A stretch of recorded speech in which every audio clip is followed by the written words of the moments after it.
Hello and welcome to Notebook. You've already learned some of the basics of economics in the introductory chapter, but today we will be learning our first tool. Economics is also known as behavioral science.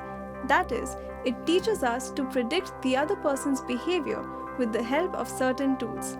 In this video, we will be learning to predict a consumer's behavior. So students, who is a consumer? A consumer is anyone who goes to buy anything, right? It can be you, me, or anyone. Let us look at this through an example. Suppose you are at a clothing store and you intend to buy clothes. When you enter the store, you come across a number of dresses and this confuses you, right? This situation is known as the problem of choice by economists. Now, we all have a different kind of fashion or style. This is termed as preferences by economists. Thus, the consumer's behavior can be predicted on the basis of choice and preferences. Now, consumer behavior can be analyzed in two forms, that is, cardinal utility analysis and ordinal utility analysis. In the simplest form, cardinal analysis is when we quantify these choices and preferences, and in ordinal form, we cannot quantify. But before we go into the details, let us find out about some of the notations and assumptions that we will be using throughout this chapter. We will be assuming that our consumer has a choice problem for only two goods, that is mangoes and bananas. Any combination of the two goods is known as a consumption bundle or a bundle. Bananas and mangoes will be denoted as X1 and X2 respectively. X1 and X2 can be 0 or greater than 0. Now, in consumer behavior, one most important concept that we have to keep in mind is utility. Economists denote the satisfaction of a consumer in terms of utility. It can either be quantifiable or it is measured with the help of graphical representation. Now students, one of the most important things about utility is that it differs from person to person. For example, in summer we get mangoes, right? And you love mangoes, thus the utility that you derive from eating a mango is very high. Whereas your friend does not love mangoes, much so the satisfaction or utility that you gain from one mango is much higher than what your friend gains. Now, we have already mentioned earlier that in cardinal analysis we quantify. Thus, cardinal utility analysis would imply quantifying utility. For example, chocolates might give you 10 units of utility, whereas it can give your friend 5 units of utility if he doesn't like it as much as you.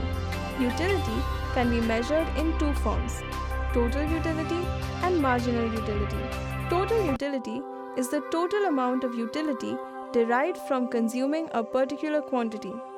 For example, 1 bar of chocolate gives you 10 units of utility, whereas marginal utility is the change in total utility due to the consumption of one additional unit.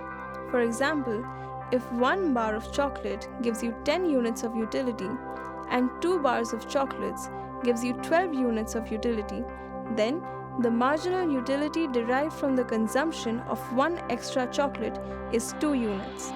Let us take a look at the following table for marginal and total utility. Units 1. Total utility 10. Marginal utility 10. Units 2. Total utility 12. Marginal utility 2. Units 3. Total utility 16.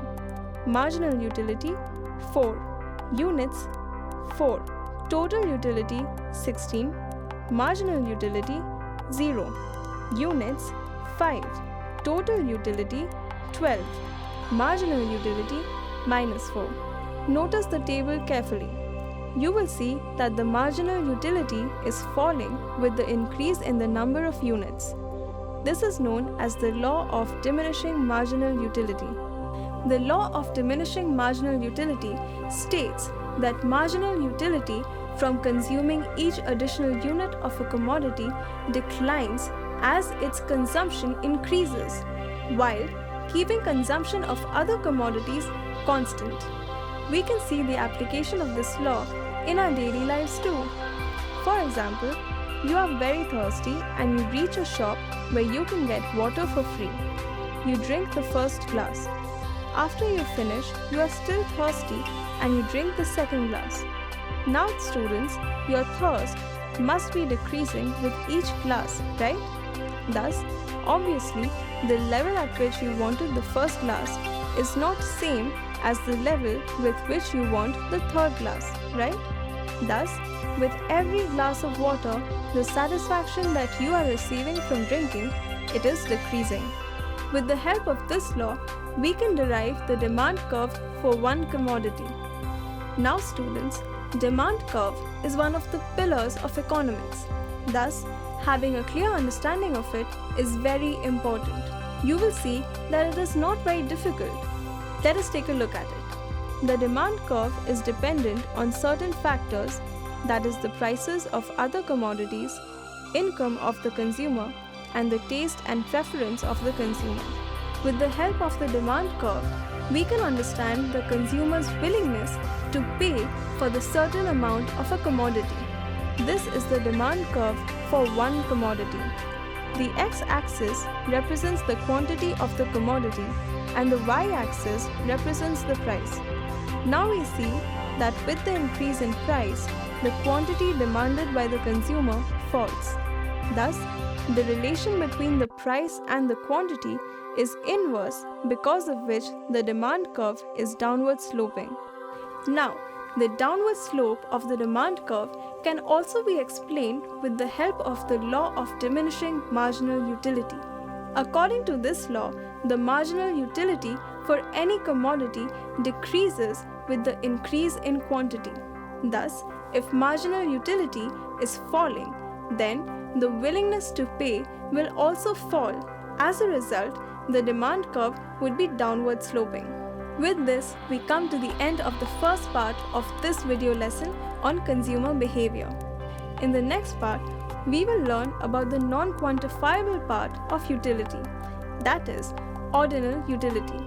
Until then, keep watching Notebook.